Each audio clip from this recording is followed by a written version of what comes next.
Good morning, Twin Cities. Welcome to the first ever radio show, Reckoning with Real Estate, a show about the American dream and building a better real estate company. I'm Paige Kale, and I am with the Real Estate Collaborative, and today we have Taylor Hall with us, who is also with the Real Estate Collaborative. She's a realtor, and she is also the owner of Evergreen Collective, which is a no-waste store on Grand Avenue. And today's episode, we're going to start out by talking about the story about the Real Estate Collaborative, which we refer to as REC. So you'll hear REC a lot during this episode. And we're excited to be here and also kind of terrified, but we'll see how it goes. So I'm going to start. Let's start with introductions, and then we'll get into the story of REC and how we got here today at the studios of AM950.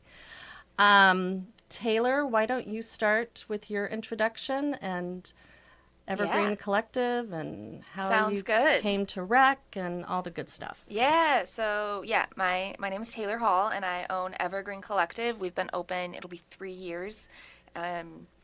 September 16th, so in just a couple days. That's my birthday. Oh my gosh. Just FYI, fun fact. I love that. So it's a double fun day now. You'll never forget, nor will I. Yeah, I love that. And it really just started with my love of sustainability and my love of homes, because I want to fill my home with products that, are just better for the planet and better for... There's also a component of making sure things are ethically sourced. So my love of people and respect for our community locally and globally, because we source primarily locally when we can, but that's not everything. So we also source from products all around the world. And then from there, I decided I also wanted to get my real estate license because I love homes so much. And I met an agent who works with the Real Estate Collaborative, Megan, and instantly knew that working with the Real Estate Collaborative was the perfect fit for me, values alignment. I love breaking systems, which is why my store is a refill store, and the Real Estate Collaborative is also about, reckoning with real estate and kind of breaking down how realtors do what they do and how we can make it more transparent and really consumer focused and not just all about those big commissions checks. Right. Yeah. Yeah. I love that. And I haven't heard you talk about your store and kind of that way before. So that was fun to hear. And yeah, Taylor got her license earlier this year and joined REC. And did you talk to other brokerages? I can't remember. I probably should have, but I didn't. You didn't? Yeah, I remember we met, and then it was a pretty fast and furious, it just happened, which was awesome. And I so appreciate what you're doing with Evergreen Collective and how that ties into, I think you mentioned, the value alignment between Evergreen Collective and the Real Estate Collaborative. I should also mention that Taylor is a sponsor of this radio show, so you'll hear some of her commercials during the week and during this show. For today, she's here in her capacity as a realtor with REC. And I'll take a few minutes and just talk a little bit about my background and why we're here today and what we hope to bring to folks who are listening. I've been a realtor for about 21 years. And prior to that, I worked in affordable housing finance, and I also have a background in architecture and urban planning. And honestly, when I became a realtor, I was moving from the nonprofit world to the very for-profit world, and it felt a little bit like crossing over to the dark side, which I say that a little bit tongue-in-cheek, but it was a hard transition. But I knew it was something that I wanted to try out. There's such a huge benefit being your own boss and being able to somewhat set your own hours, although, with your clients, you really have to kind of go with what they're doing. I realized early on in my real estate career that there were some things in the industry that didn't really align with my values and how I wanted to operate. And the industry really is, the real estate industry, up until several years ago, tends to be kind of monolithic. In other words, there's one model, like I call it the traditional kind of corporate model, which is about that 5, 6, 7% split between the two agents, the buyer's agent and the seller's agent. And so the percentage structure of real estate, where, you know, if it's $1 million house, it's a much higher payday than if it's a $200,000 or $300,000 house. You know, and I recognize pretty quickly that selling a larger house, a more expensive house, is definitely more work, but it's not that much more work. So the big commissions just, and I will say that I tend to be a bad capitalist. So I know, you know, people like, if you can make the money, why not? In my mind, I really wanted to, I had been thinking about creating a brokerage for about 10 years probably. And some things happened in my personal life and also my professional life that about 3 years ago, I just decided. I was on a plane and it was like a download onto my laptop, and I knew what I wanted to do and how I wanted to do it. And thankfully, I had a couple people join me early on, which was huge because I couldn't have done this by myself. So, you know, big takeaways, how we're different, how REC is different, is our commission structure. We're flat dollar amounts. We're not a fixed rate company, so it's not like every buyer we charge this amount, every seller we charge this amount. But it always is a flat dollar amount. So when you sign a contract with us, you know what you're going to pay at the time of signing the contract, regardless of if it's, you know, you're buying a $500,000 house, or if you end up at a $700,000 house, the amount you compensate us is the same.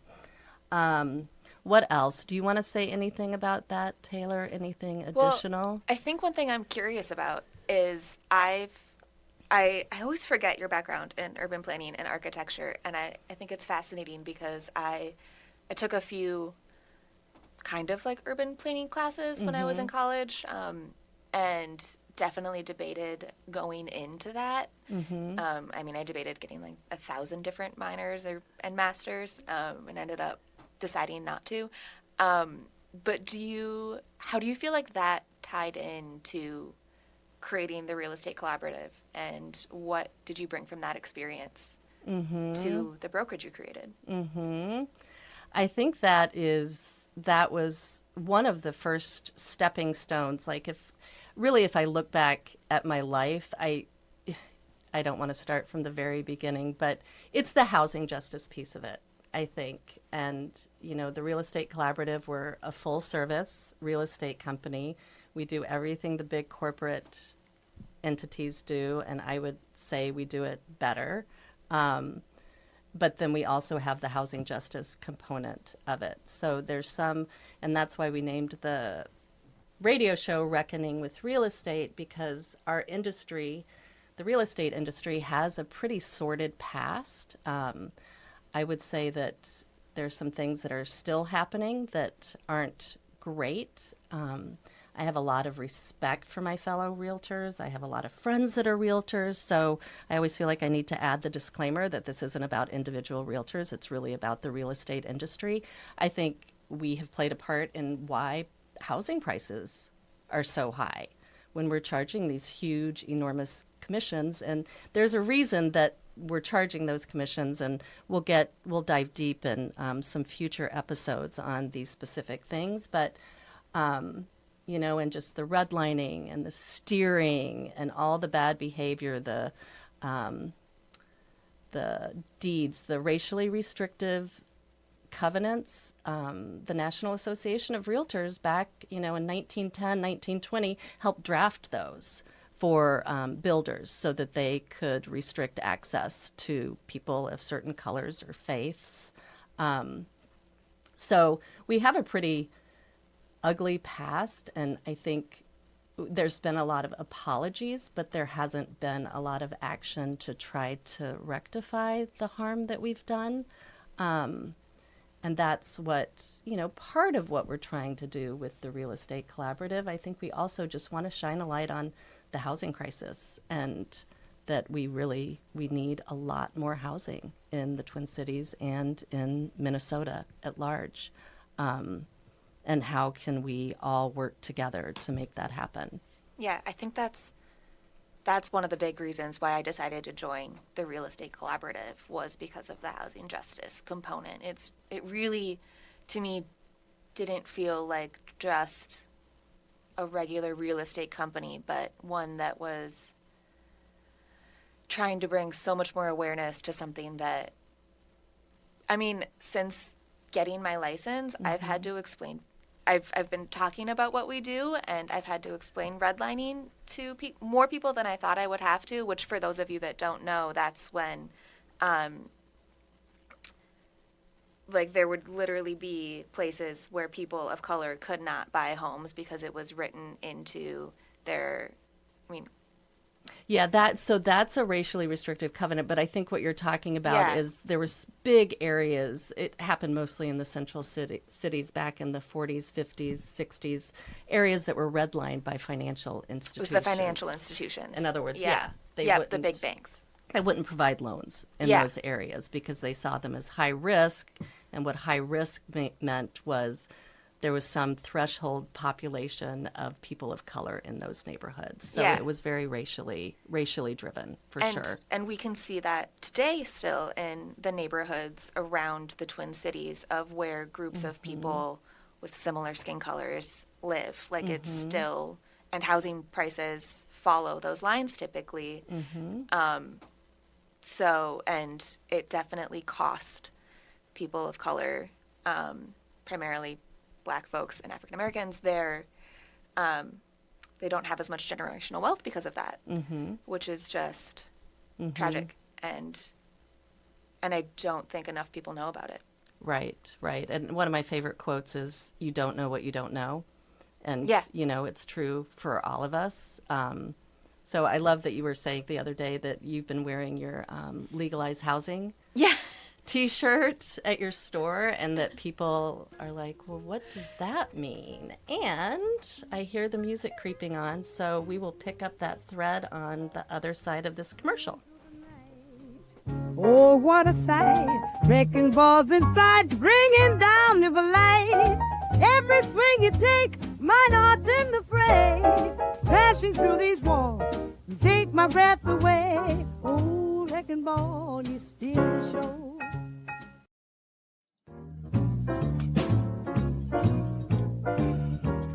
Welcome back to Reckoning with Real Estate. I'm Paige Kale with the Real Estate Collaborative, and I'm here with Taylor Hall, also with the Real Estate Collaborative. Before break, we were talking about legalizing housing, and I imagine some people want to know what that means. When I wear that T-shirt, I usually get people asking me what it means at least one or two times, and if I go to the state fair, way more times than that. But legalized housing it references zoning regulations and building codes that make it very onerous and very difficult to build housing, number one, but certainly to build affordable housing. As an example, there's a city in the southern metro, and I'm not going to name it because I can't remember exactly which one it is, but any house that is built has to have a 3-car garage. What? Yeah. A 3-car garage? Yeah. But how many people own, I'm sure a lot of people own 3 cars, right? Which is, we live in a very car-dependent society, which is another thing that I'm frustrated with. I would love to not have a car. Yeah. But it's not where I'm at in life. But 3-car garage? Right. Well, and to your point, there would be plenty of families that could get by with a 2-car garage or a 1-car garage, and it probably tacks on, I don't know, an extra 20, like if it was just a 2-car garage versus a 3-car garage, maybe an additional $15,000 or $20,000, which is significant. And takes up way more space. Way more space. So you have to build bigger houses on bigger lots. Yep, exactly. And that's also another way. So all these laws were put into place, a lot of them, during kind of, for lack of a better term, like white flight from the city, or even before that, as they were building out neighborhoods like post World War II, cities were putting in place, it's called exclusionary zoning. Okay. Trying to exclude certain people. And the way they would do that, besides the racially restrictive covenants, which we can talk about in a second, but was they would say the minimum lot, you can only build 4 houses on an acre, let's say. Well, that's a huge lot size. Mm-hmm. Infrastructure is a huge cost that goes into housing, just getting sewer lines and water lines and all of that. Land costs is, well, now especially, incredibly expensive. So when you're requiring folks to have these huge lots, and then they'll have minimum footprint sizes of the houses, so the houses have to then be a minimum size. All of this just increases the cost, and then people can't move in because they can't afford it. Certain types of people. Like, this is going back to my sustainability roots at Evergreen Collective, having to take care of that lawn. A lot of people use a lot of fertilizers and chemicals that end up in our waste streams. Right.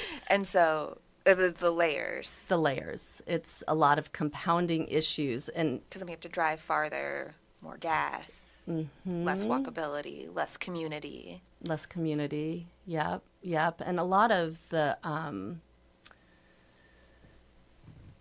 what was I going to say? Something you said made me think of something that I've now forgotten. I'll come back to it. We'll get there. Yeah. It'll come to me, or it won't, and we'll just move on. So your original question about, urban planning and how kind of that has impacted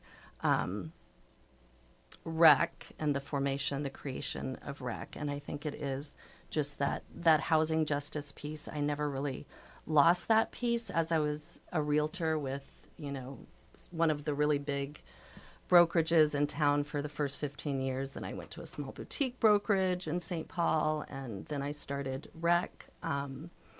But that's, the housing justice piece never left me. So that it feels very satisfying to be building out a company with like-minded folks that kind of believe in the same things. And it's a pretty hard needle to thread. I know that's a super popular phrase right now, but because realtors are perceived in a certain way in our society, and I know our listeners just know what I'm talking about. I don't think we need to dive deep on that one, but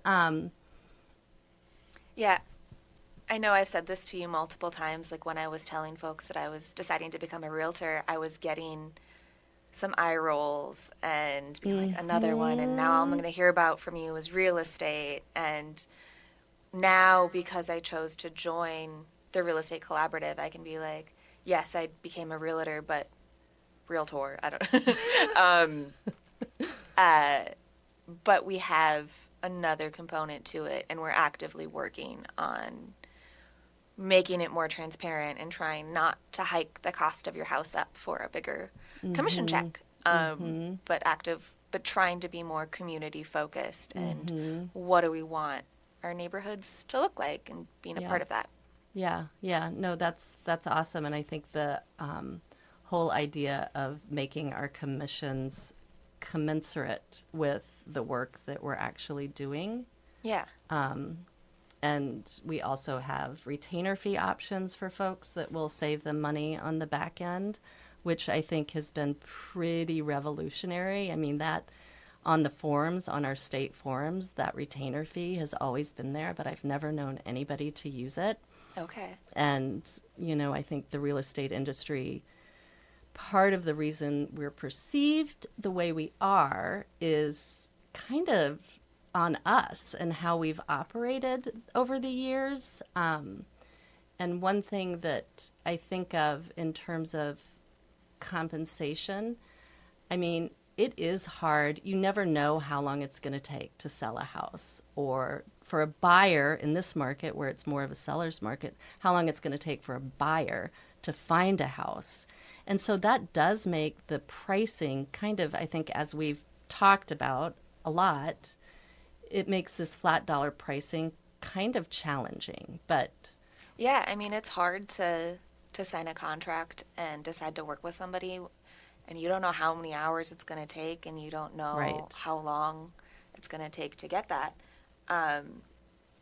But like you were saying with the that upfront option of a little bit of a down payment with the realtor that the real estate collaborative offers, it guarantees a little more peace of mind on our side, which I think then lets us potentially provide better service. I agree. We're not gonna rush you into making decisions because we want that paycheck. You always call them, what's that, like, the perverse incentives. Yes, our industry is wrought with a lot of them. Yeah, that being one of them. Yeah, and we get to reckon with that. Exactly. Well played. Thank you. Yeah, and in my experience, people have been more than willing to pay the retainer. Like I said, we have options. We have a no retainer option as well, because we recognize that some people just don't have the cash up front, and that's fine. But for the folks that do have the cash up front, they recognize that, yeah, you're doing a lot of work for me, and we want to compensate you, now and then on the back end as well. Yeah. So that's been, I wasn't sure when we started REC how that was all going to play out, but I think it's pretty great. I think it's beneficial for us. I think it's beneficial for the client. Another thing that I knew going into this was I didn't want to do dual agency. Yeah. Tell us more about that, because most people don't know what that is. And that is just a can of worms, but I will try to be brief. Dual agency is, there's dual agency and dual agency. So dual agency is when it's the same brokerage, but it's separate agents. It's two different agents working both sides of a transaction. One is with a buyer, one is with the seller, but it's the same brokerage. Dual is when it's the same agent working both sides of the transaction.